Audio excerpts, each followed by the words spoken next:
Oh,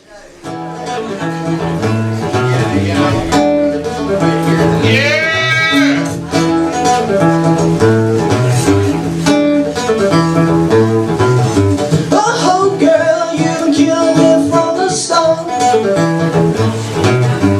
Diamond eyes shooting through my heart.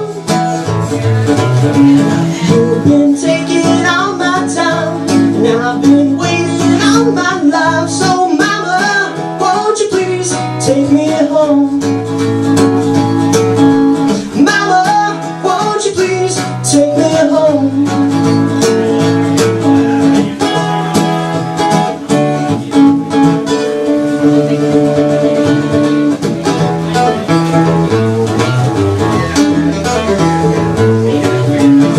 Oh, why don't you even look my way? Oh, please don't make me wait another day. Who really knows what's meant to be? So might as well take a chance with me. Mama, won't you please take me home? Mama, won't you please take me home? Mama, won't you please take me home? Mama, won't you please take me home?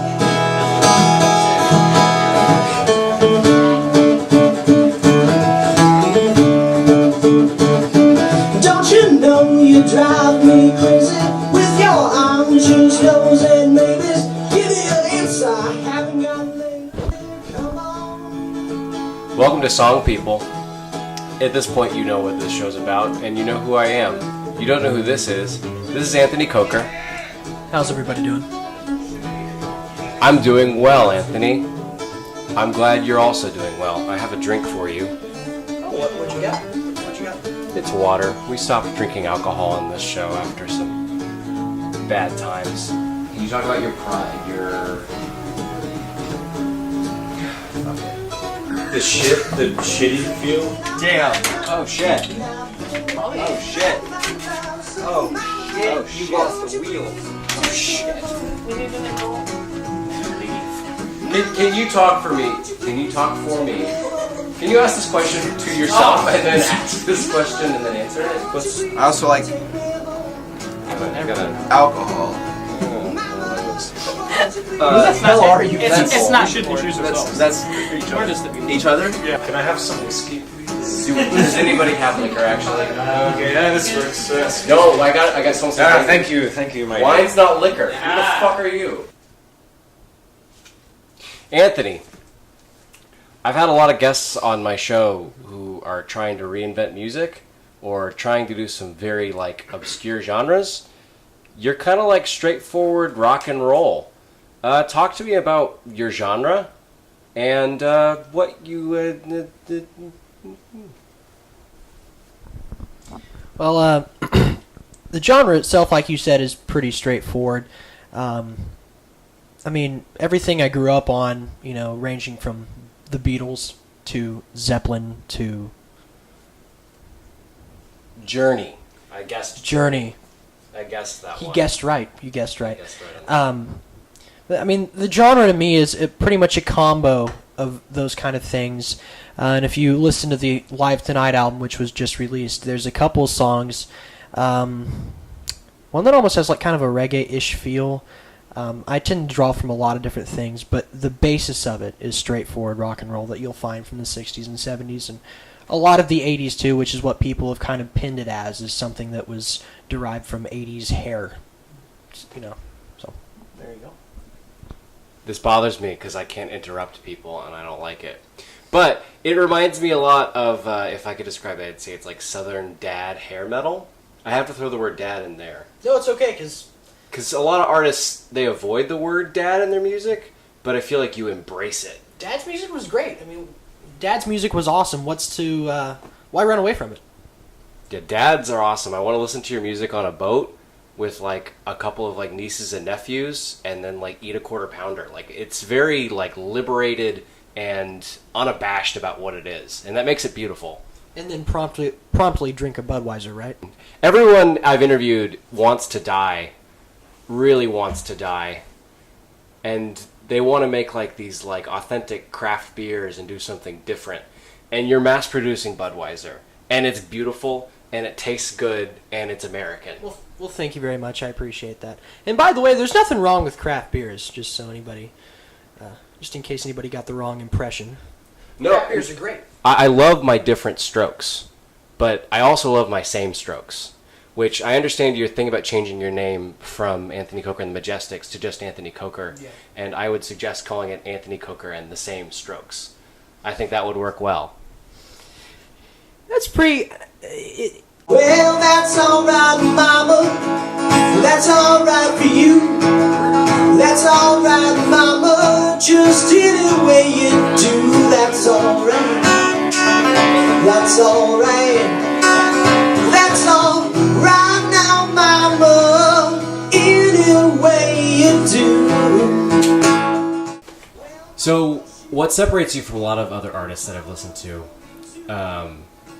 is marketability. That doesn't go for everybody. I've interviewed countless people. I'm like Oprah. It's getting to the hundreds at this point. But consistently, a lot of people are trying to find this odd niche, and they're trying to really sound different, and that makes them hard to market. Your music sounds like it could be in a commercial. I can picture it in a Ford commercial or a cell phone commercial. I feel like some people take that as an insult. I feel like you wouldn't, because you're going for this high quality, and that makes it reaches this sound where people would want to buy it, people would want to pay for it. And how much of that is by design, of having music that you could necessarily sell? And I know you play covers as well, and that's actually a big part of your gigs, is playing cover music. And a lot of the artists that I talk to, and a lot of artists in the Denton scene would, they'd rather die. They'd probably want to die. We all want to die. We can do a quick montage on how much everyone who I've interviewed wants to die. It comes up every time. Do you want to die? Yes! Die! Everyone wants to die. A lot of Denton musicians would rather die before playing covers. Covers are a huge part of what you do. Marketability is a huge part of what you do. There's a certain shamelessness in that. There's a liberation in that. And how do you feel about that, 8 paragraphs of things I said that I couldn't even tie into a question? I'll just start with one little thing you said and just keep hopping around. For me, the cover thing was just how I started. I mean, when I started playing in bar bands, I was 8. 8, yeah. It was really about 14 or 15 probably when I started doing that, and covers were the thing, because you go out and you play gigs, and what do people want to hear? They want to hear Freebird, and they want to hear that Springsteen song that reminds me of the one about America. The one about America. Everyone's about America, and so that was something that was just ingrained in my process, and now I really would like to do more originals. This on the jeans. I got my poor old gray-haired daddy driving my limousine.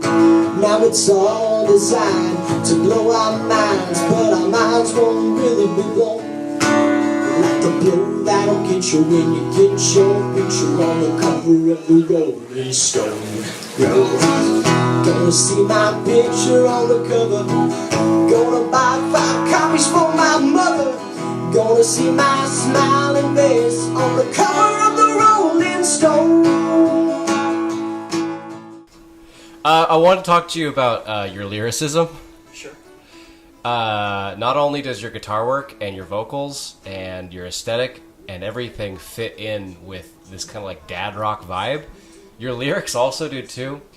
Temptation Queen is kind of just a song about a hot girl. I love it. Thank you.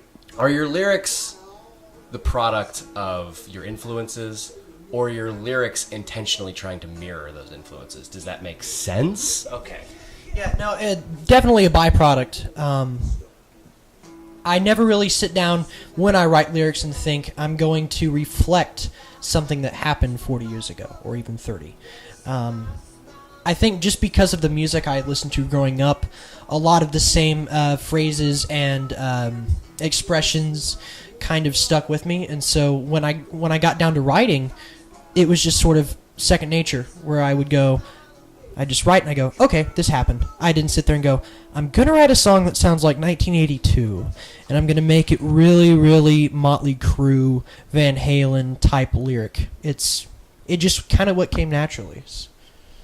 You just learned to write that way. I suppose I did. Thank you. Thank you.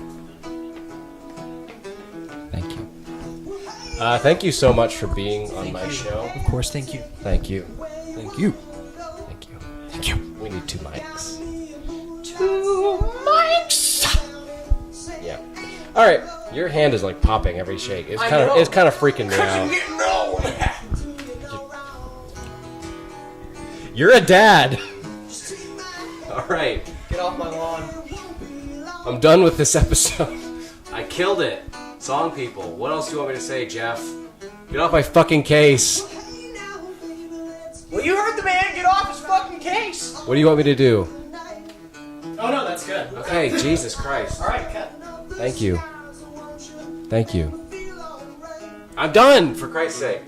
Well, hey now, mama, can do you no wrong.